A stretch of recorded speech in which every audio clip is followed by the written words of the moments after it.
So from a character writing perspective, like each of the main six falls into basic character archetypes. Like Rainbow Dash is the athlete, Twilight is the student, Pinky is what they call the fool, just the young, want to have fun sort of type. But they all fall into an archetype. And that's Twilight. She's supposed to be the objective student, the person who thinks of things analytically, responsibly, thoughtfully. We'll move into that after one more example. That's sort of almost higher level character development sort of stuff. Yeah? Snowdrop. Okay, so Snowdrop. Who has seen the Flash animation Snowdrop? Okay, good, great. When you look at Snowdrop, what do you think? I'll tell you what I think. I think sad. That's the first thing I think. Her color palette, like her eyes are like slanted lower than all the other ponies. There's no shine in them. It's just, I think, sadness. That's what I get, and that's really sort of the thing. She lives in a very dark, sad world, a cold, sad world, and it's set in winter. But what do you guys? When you look at her, what do you think? Just looking. Her eyes sort of get the accent. Well, she is blind. Yeah, that was her thing. But if you watch her talk, if you watched her move around, what would you collect from her? She like tries to reach out to people like she's blind and eyes really blind because they can't, like she can't see them. So lonely, maybe. Lonely. I would probably call her maybe socially awkward, or even like you said, depressed. Exiled. Actually, that's a really good descriptor. And actually, we know enough about her flaws. Like, okay, so what are her strengths? Her strength is that she may not be able to see well, but she can think. She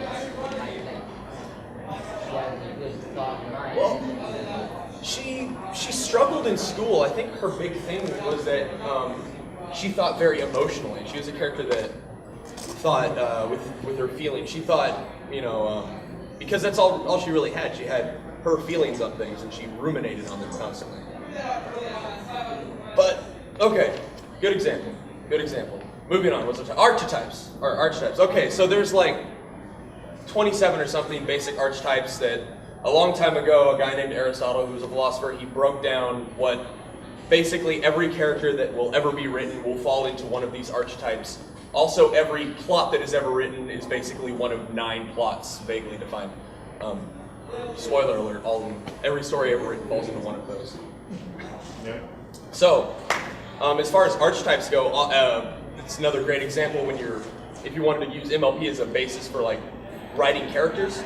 It's a wonderful example because every character in the show falls into some type of archetype, except maybe King Sombra, but we don't really know anything about him. He doesn't really have any plot development. He's more like... He hardly even has any lines. You know what would have been better? If instead of having like a character that was just like a force of nature, if there was like a horrible storm coming or something, I think that would have been better, but I don't know. Anyway, moving on. Okay, so archetypes. Give me a character. Any character. Doctor. Gilda. The rejected. Rejected is an archetype. Someone who has been rejected and seeks revenge for that rejection. And that's a really basic descriptor of her profile, but then you build upon that. When you're writing like a script or something, like, do any of you guys have writing aspirations, creation aspirations?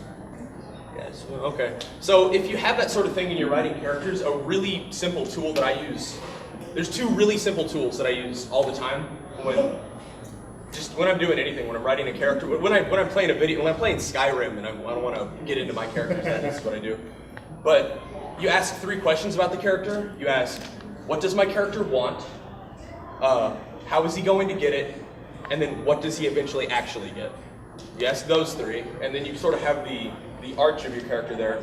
But then break down the story you're going to tell in storytelling, like storytelling.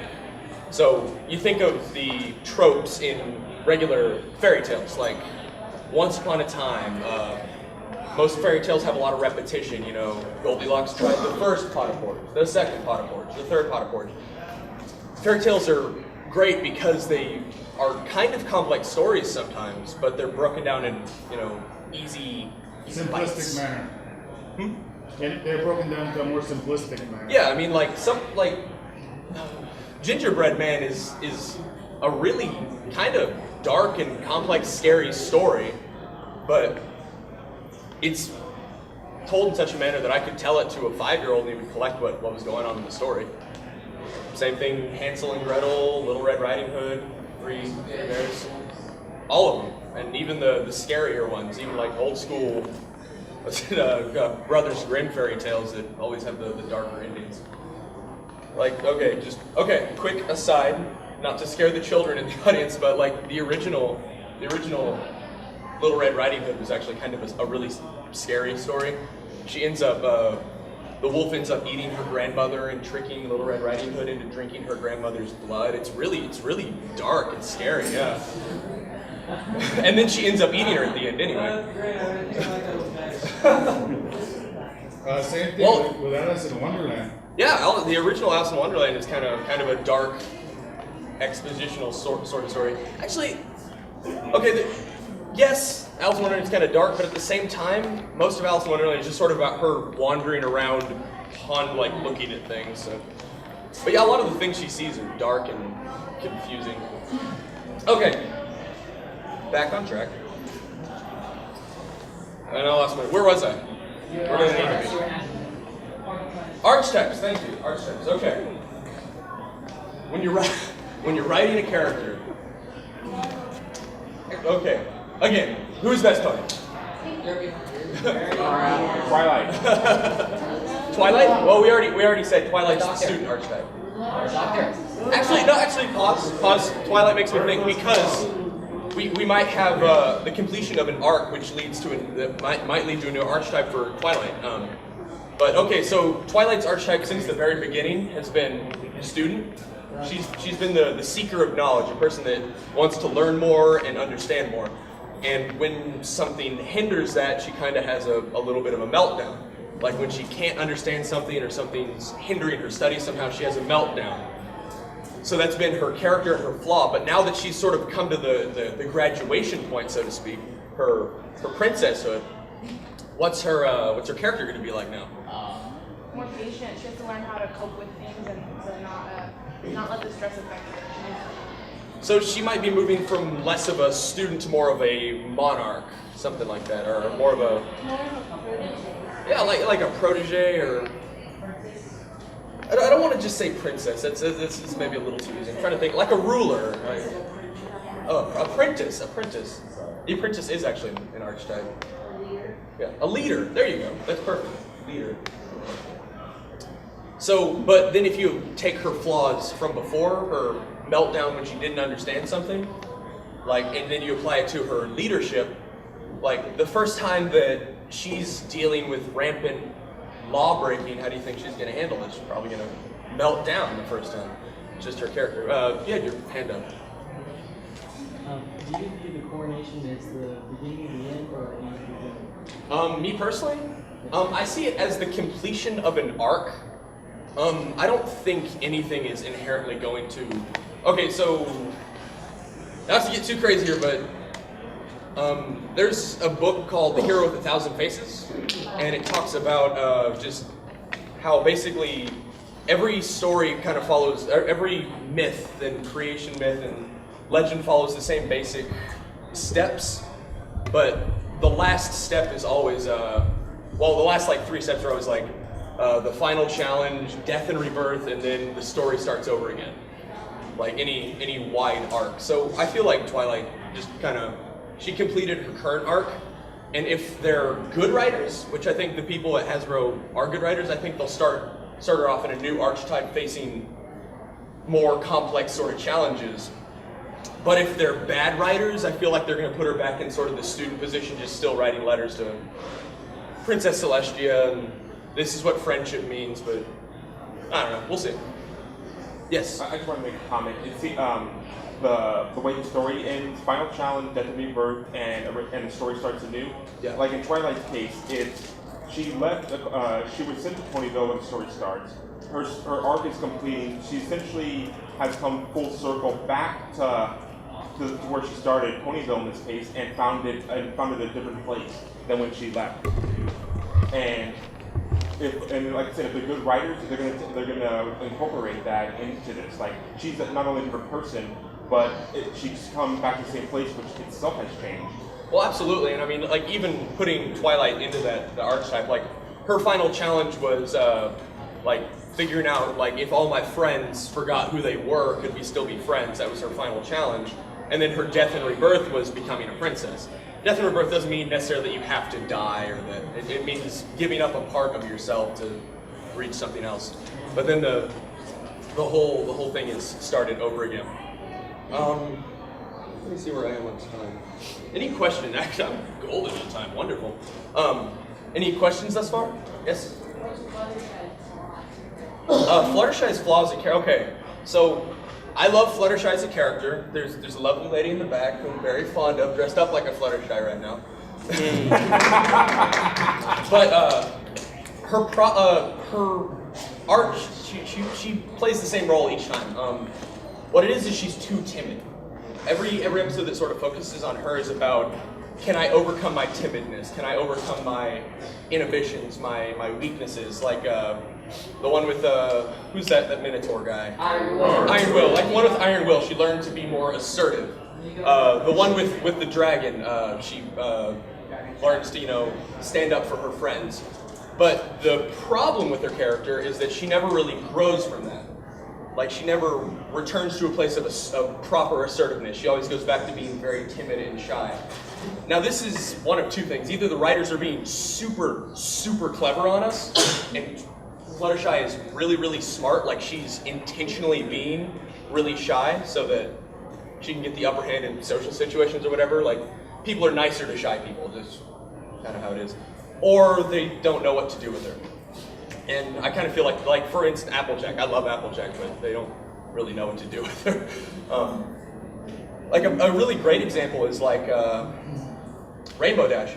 Rainbow Dash had so books. She thought books was just for eggheads, just for nerdy types. But then she really gets into books, and you see her reading in other episodes.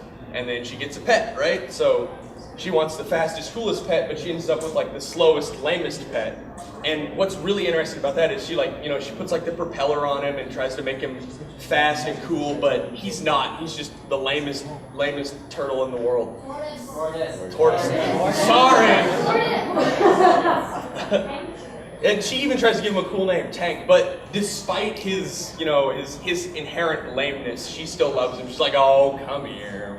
It's wonderful, wonderful character exposition just to see her overcoming her inherent, affection for coolness for something that she just absolutely loves. Same thing reading.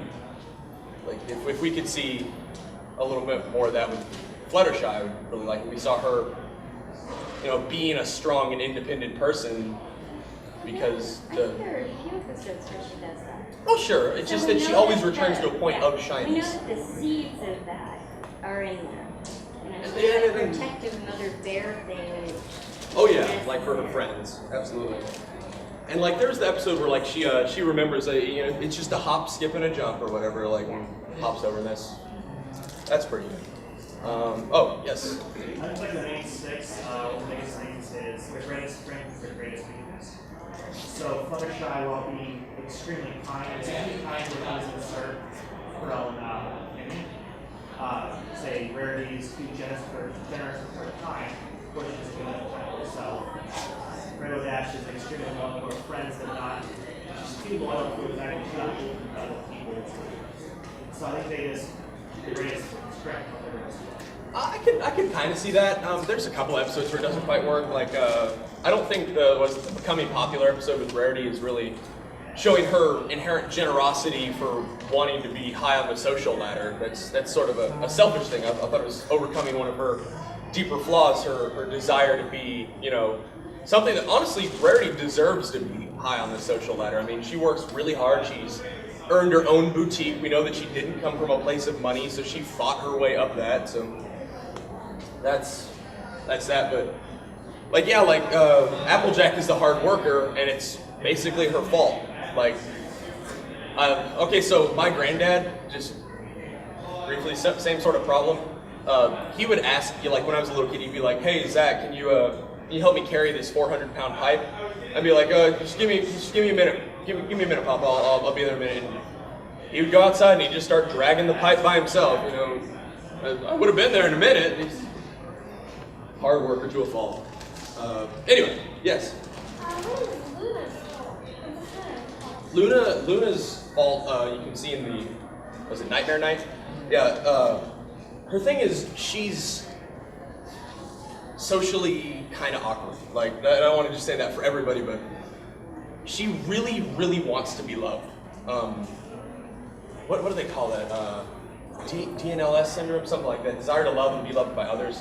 But she loves her, and like all the people of Equestria, or the ponies of Equestria. But she loves everybody, but everyone's really afraid of her because of, you know, the whole Nightmare Moon incident, maybe rightfully so. But her flaw, like, outside of her love is that she doesn't really know how to get people to like her more. It's, she knows, she's 1,000 years in the past still. She's stuck in her ways, I guess, is a good way to think of it.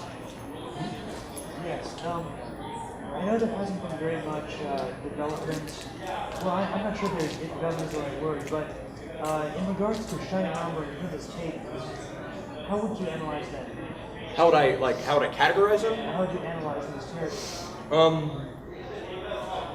For the episodes that they were in, I'd probably call Shining Armor for the one or two episodes he's in, he's a pretty good character. Cadence is a pretty bad character, but for the whole show, they're terrible characters. If you're gonna say, I have this brother that I absolutely love, and I have this full sitter that I absolutely love, you need to, mention them a long time ago. That's writing flaw. that. It really is a writing flaw.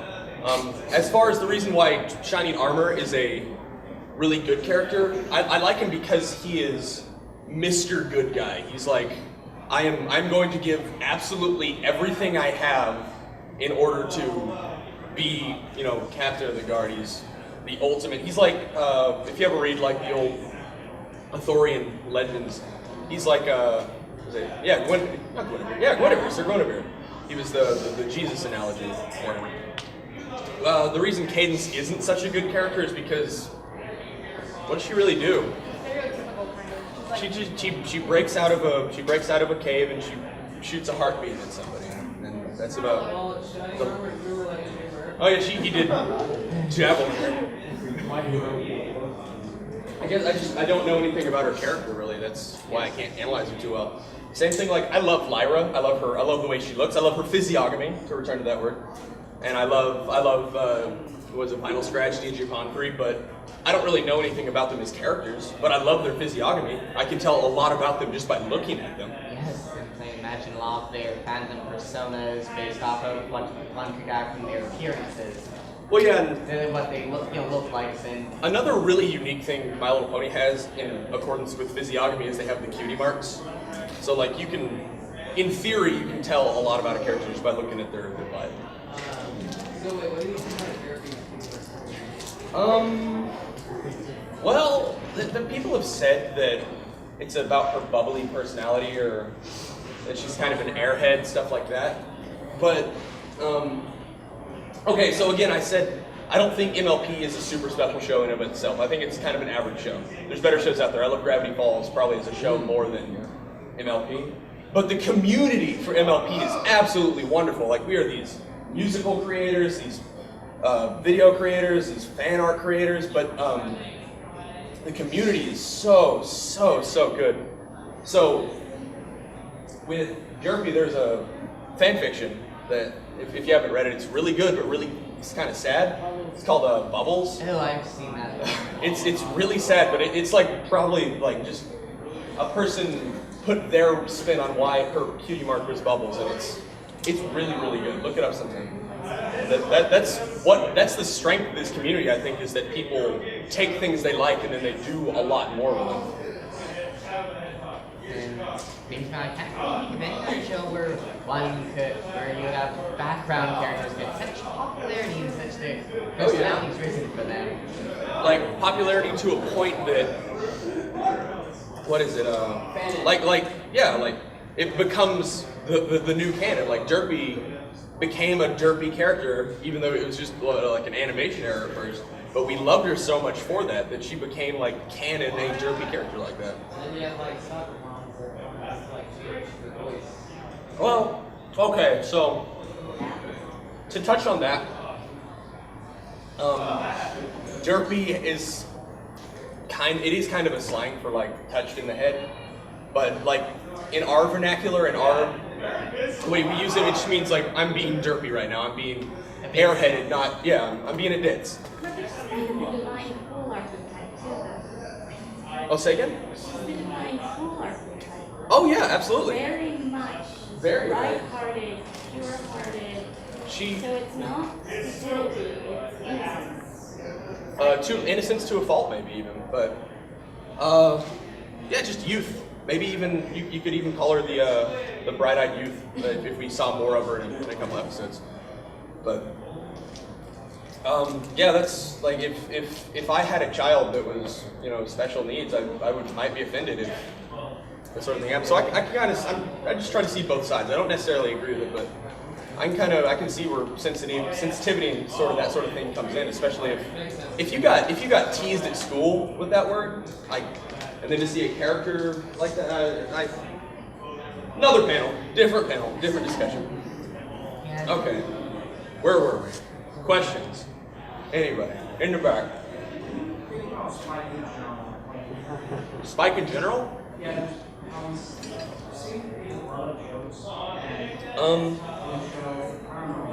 He serves sort of two roles.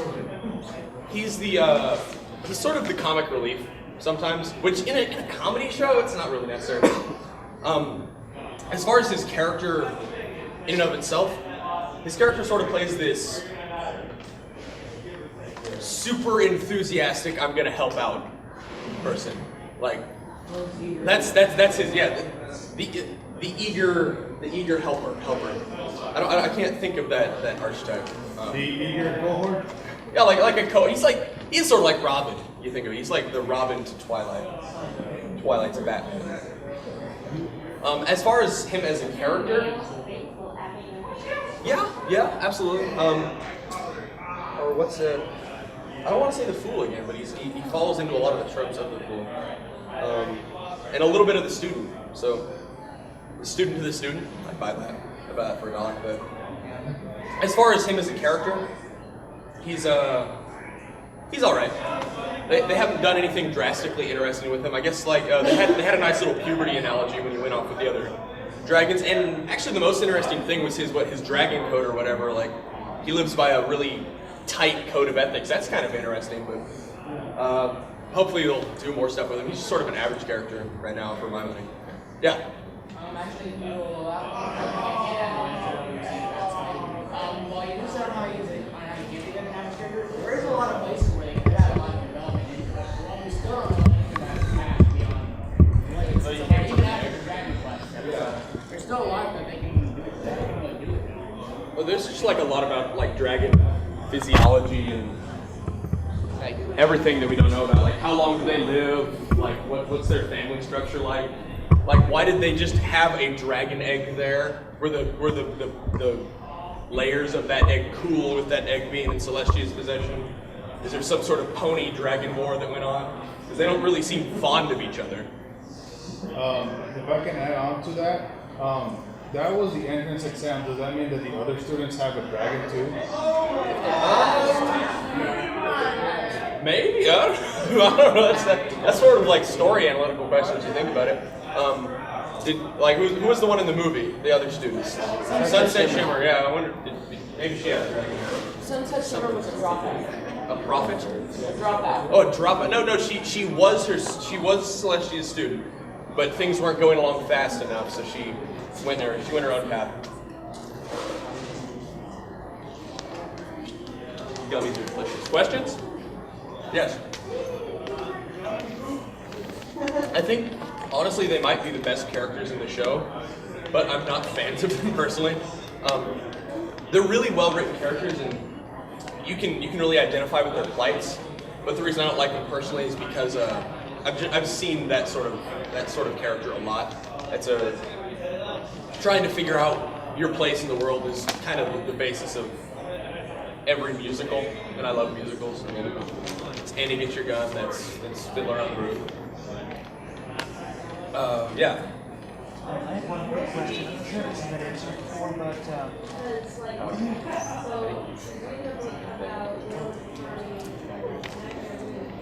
and apparently Celestia was the one who cast it off the illusion. Why is Celestia missing? Where did she go? And why is she repeating that she doesn't know what's next? Okay, tinfoil hat time. Yeah.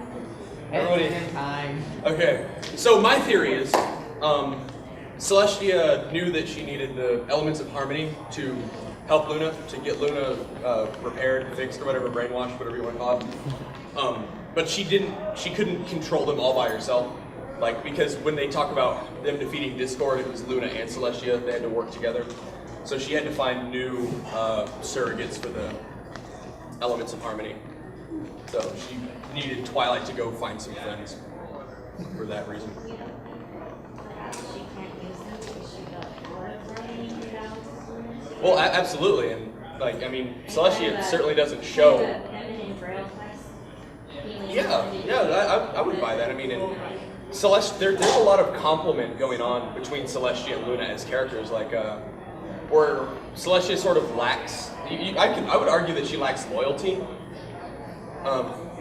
And Luna is super loyal. Like, she goes and visits her subjects and spends time and care with them. She genuinely has affection for them. So there's like a lot of, probably another whole panel in and of itself again, but there's a lot of compliment. Like, actually, you know, that opening scene, the yin yang, that's like perfect analogy for their relationship.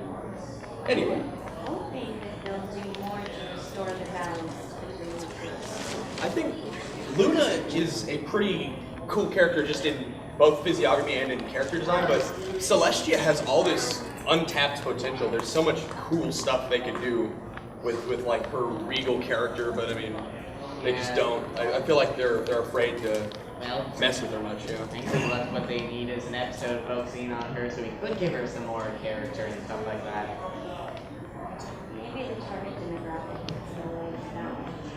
You know, I think that's a case of that would take focus away from the main characters. The way I look at it, she's the one who's not engaged in perpetual relaxation. That's true. She's learning the. and evolving, teaching them, but not in the same way as everyone in the main six. There's actually kind of some really mature, almost depressing themes in there because I mean she must have, how many of her students do you think she's watched die? That's probably not something they're going to touch on the show. That's worth thinking about. Well, considering I guess how many would depend on how long Chloe's lived.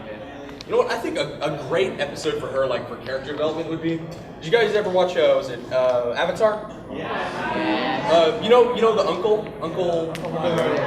Iroh. Yeah. There was an episode that was one of the shorter ones. I think it was just 10, 15 minutes long, but it was just a day in his life, like him walking through town, drinking tea, and saying hello to everybody, buying cabbages, and then it ends with him and going crying at the grave of his son, and that was the most touching and in-depth like character analysis, and there was virtually no dialogue. So if we could have something similar to that with like Celestia, just a day in her life, like what she does, who she talks to, I think that'd be the best character exposition we could ever have. Well, we know she goes to the library every Tuesday morning. Oh, does she? Well, there you go. Yeah, that's something. Dope. And she like if we could get an explanation of every single one of her stained glass windows, that'd be pretty cool. Maybe they'll do more with that now that Twilight's an album. Yeah, that's true. She's not in She has more responsibilities to fulfill. So many things happen that Twilight or Princess do, fix. And then the one time when she steps in, she just gets knocked off her feet by Chrysalis. So is she really that powerful? Just I attribute that to poor writing, personally, but Yes, that's the case. because she's really built up to be this like god analogy, this queen character. Like they didn't, Lauren Faust didn't even want to call her Princess Celestia. She wanted to call her Queen Celestia. Yeah, she said like Queen Celestia. Well, yeah, that's like the Disney logic.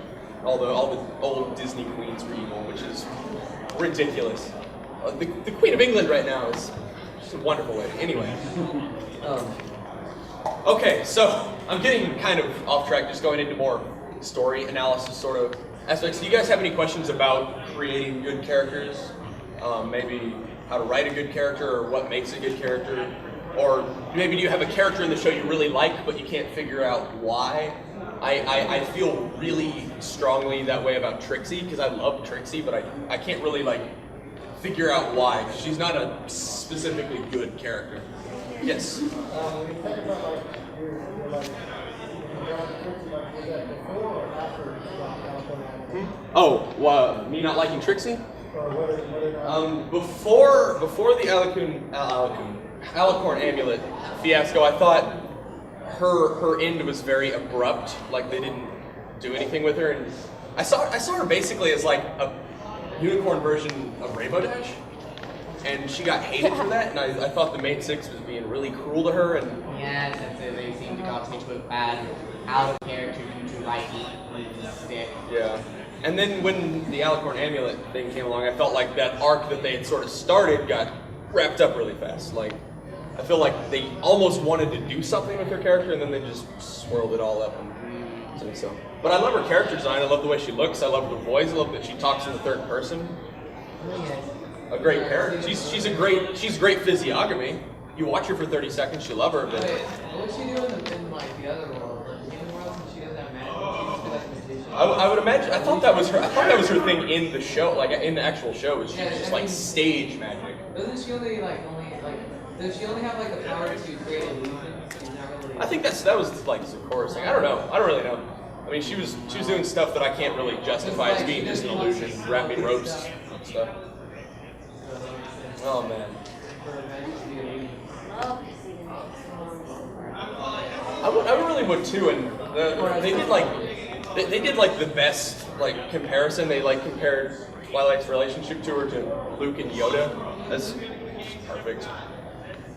Gush about that for hours. Anyway, any other questions? Writing questions? Yes? No? Character questions?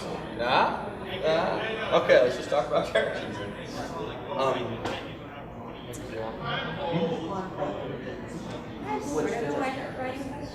Go ahead. When you're trying to create a character that will appeal both to people who are young and to adults, do you think it's more important for the character to be an exemplar of some ideal, or to be someone who is evolving and learning in and of itself? Which journey is more important if you're going to try to appeal across all the generations? So, when you're a teenager, you think that everything that you think is really, really insightful and wise, but it's not. So, when I think of a character that appeals to all facets, like young and old, this might not. There's a movie coming out pretty soon called Ender's Game, and if you've ever read Ender's Game, I think Ender is a character that appeals to both young and old. He appeals to the youth because he's this young, learning character that thinks he's very insightful and very, very bright, and he appeals to adults because the adults see it and they say, he is really bright, he is really smart, but you see his mistakes and his weaknesses, the finer points of his character. So it's not even really a balancing act. It's about making a real, like just a character that feels real. I would probably say. Same thing like Frodo. Like we love Frodo for being the guy that carries the ring. Like kids love him and his journey, but like seeing the perils of his journey and like the falling out between him and Sam is what I enjoyed about it as an adult. Just make a real character. That's about the most I can say. Yes. I had a question. You could make it a character, but how would you use a force of nature, like a villain-wise? Like as a villain? Yeah. Kind of like in the way I see it in the movie Jaws. Yeah, like Jaws he was just like a force of nature. He wasn't something that you could argue with or contend with. What you have to do, it can even be like a sentient thing, but like when you make like a force of nature, sort of like a character, like the movie Twister did that. Never mind, don't use Twister. Perfect Storm. Perfect Storm. The force of nature was the villain.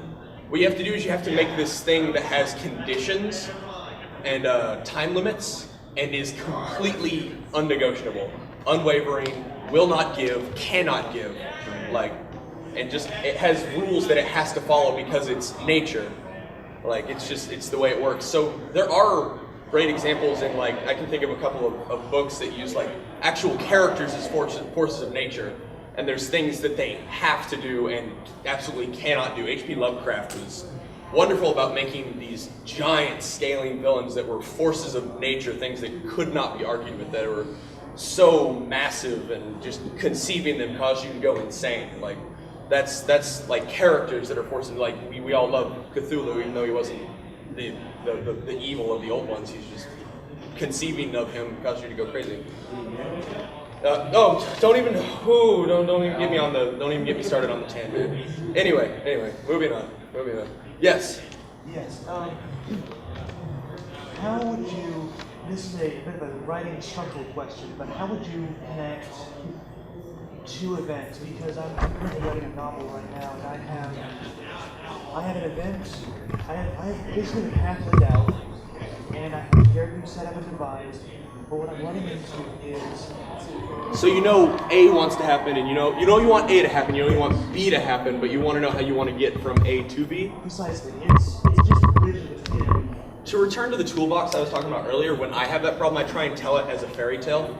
Like I connect it in the most simple possible terms, like, and then I expound upon it. And that can be kind of an issue, like especially like when you're writing like a lifelong sort of story, like. I want him to be born in Oklahoma, but I want him to die in Russia. That's way too vague. There's a lot there, but you gotta take the relevant parts of part B and see how they are relevant to point A. So, throwing the ring into Mount Doom is relevant to Frodo receiving the ring. Why? Why was it Frodo who had to do it? Stuff like that. Absolutely. Okay, let me check time. 2:42. Okay.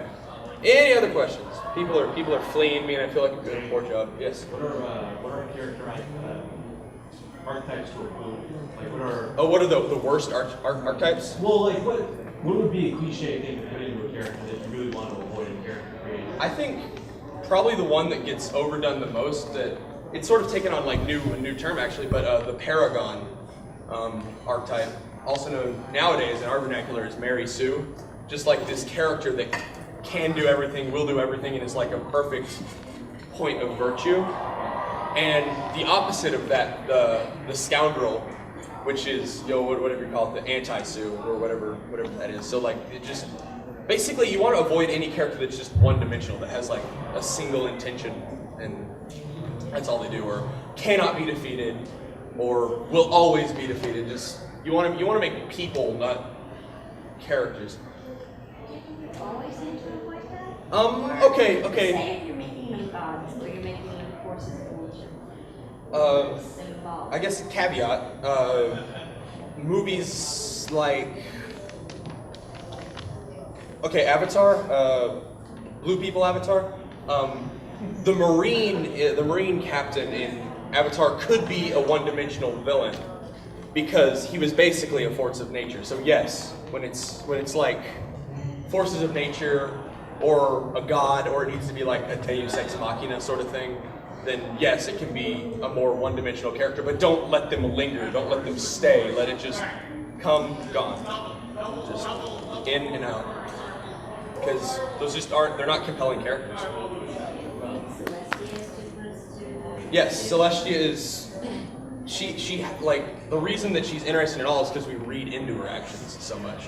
Like, why doesn't she help Twilight more often? I mean, Why is she say sending drawings, occasionally stupid things that she could resolve herself? Absolutely. So like, She's trying to teach her, right? so it's the reading into her that makes her more interesting as a character. Yeah. I want to know your opinion on the character Button Mash. Button Mash? I love him. I love his physiognomy. I love his little hat. I love the way he looks. I love the way he sounds. I didn't like the way he sounded at first, but the more I enjoyed him, because okay, so his character is basically he's basically a skit character. He's like Saturday Night Live, the pony, and it's great. So like he can be involved in something as non sequitur as him playing with the train, and he pushes it and it just catches on fire for no reason, and it's hilarious. But he can also be involved in these like kind of more complex jokes about his mom actually being young once too, all that. So I love him. I hope that they make more episodes. I really do, and I hope they keep that same format where it's like just quick little jokes. That's what I'd really like to see. Yeah. Did you know the Button Mash is actually a canon character? A canon character? I did not know that. He appeared once in an episode. Huh? Oh yeah, That's awesome. I didn't know that at all. Yeah. There have been a lot of, and this is again more of a storyline question, but there have been a lot of allusions to, the rise of Discord, the creation of Nightmare Moon, and that sort of thing, all taking place 1,000 years ago in the past. There have been 3 events that tied into that one specific time frame. Do you think they're going to expound on any of that, or is it just going to be absolutely? From a story perspective for little girls, no. But caveat, there is apparently like the thing that Twilight's gonna go back in time and watch the birth of Nightmare Moon or whatever. So maybe. But like all the really interesting deep things I'd like for them to do with the show, they cannot because it is a show for little girls. But at the same time, I don't really want them to do anything more than making it a little girl show. I don't want it to be a show for teens or adults. I want it to be a show for little girls. If it wasn't that, it wouldn't have the same charm. It wouldn't be this show. We can leave the fandom to take care of that first. I mean, like, if they had established it as, like, sort of a happy, jumpy show with sort of a dark underplot, like that's what Gravity Falls did right from the get-go, that's fine. But they really didn't. It's a show about magical ponies. And we have a great community and a great fandom that does expound on the tiniest little details. Like, Button Mash has been one scene, right? So, and that's great, that's wonderful. We have a great community, but I don't want the show to become the comic, actually. I think that's a great way to say it, because the comic is sort of slanted more for adults. So adults need the innocence or represents as well? Yeah, absolutely. That's what I'm saying. That's why it needs to be a show for children. I mean, that's half the reason I love it is because it is a show for kids. I mean, I don't have to put on my thinking hat. This isn't Fight Club. This is just a show I can watch, and it's a simple moral, and it's simple characters that are done well, simple plots. Yes. Which of the main 6 do you think would start Fight Club if they went that route? And who would have a whole? It would be Fluttershy would be Jack, and Tyler Durden would probably be. It would end up being Iron Will was imaginary.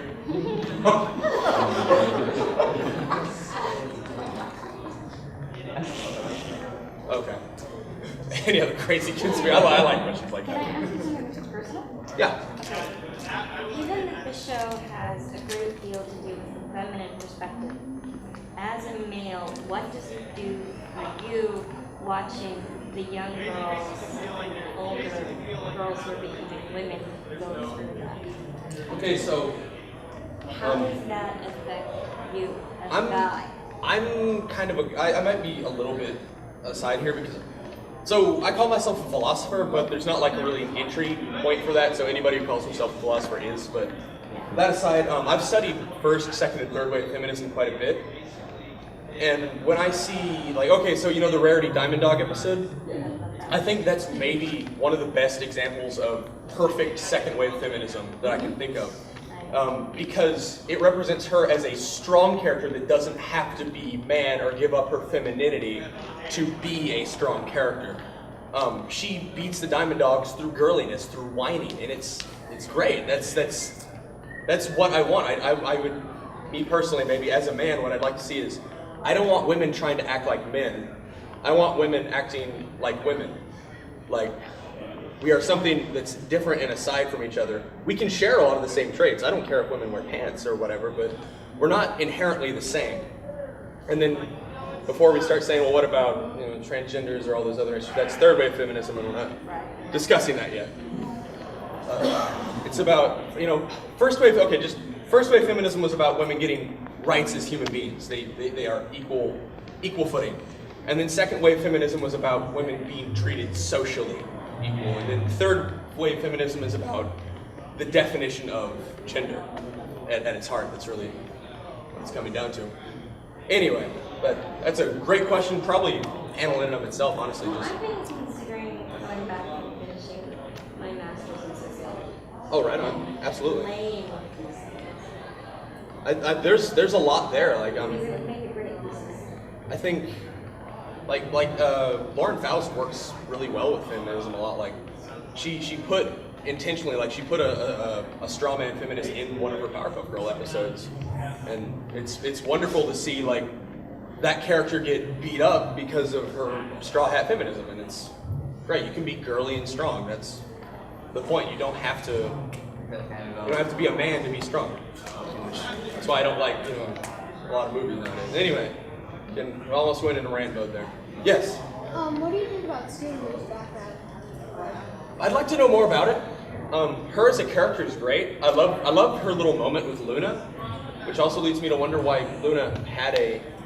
Okay, so why did Luna get? Why did she turn into Nightmare Moon? Because people were ignoring her beautiful night. It was a prank. But actually, I watched that several weeks ago. Basically, her sister had the day, and the ponies were up in the day. They were playing, they were working, and they loved it. But when the night came, But she goes into their dreams. She would have personal and intimate experiences in their That dreams. primal thing with night representing some of our primal fears. That's probably kind of what it is. That's what it is at heart. I know, like from a purely storyboard perspective, I know that's what it is. But when you become a brony and you start analyzing characters, Imagine that's one of those cases of retroactively adding something she had. So if they never said added- she didn't have it. So I'm saying they I added. want to see as well as the dark. Maybe Celestia gave her that power so she could join the night. And not just people who are watching the scene. I think I would like that even less. I Like would if Celestia gave it to her, that's like, too. yeah, that's. It balances the universe. That's where you Oh. see yin yang. Yeah, it really does. It has to be this balance. Anyway, yeah. I was going to say perhaps it's something she'd have learned in years. Sing him? Oh, I'm sorry. I said perhaps she developed that power over her 1,000 years in prison. Yeah, maybe, absolutely. That's something I might buy for $1 if they would, say something like that. Anyway, it's neither here nor there. Any other questions? We're running a little. Actually, off-topic question. Earlier at the beginning, you mentioned the works of Aristotle, how he wrote all stories will fit into these 9 categories, all characters will fit into these 19 archetypes. Do you remember which writing where he wrote that? It's I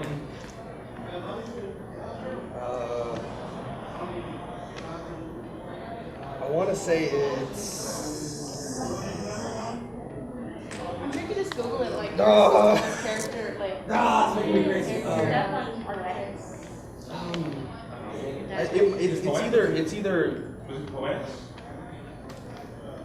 It's either Aristotle's Poetics or Ion. It's either Poetics or Ion, I-O-N, which was his conversation with a poet, like Homer, a guy who read Homer out loud in front of theaters and stuff. It's one of those two, but it's really easy to find. Okay. Actually, Aristotle never wrote anything. I should say Plato. Anyway, yeah. No. Yeah, I'm right. Yeah. I almost said Socrates. I haven't read my Greek philosophers in a while. Anyway. Yeah, it's pretty easy to find. All right. So, any last final questions? All right. Thank you guys for coming.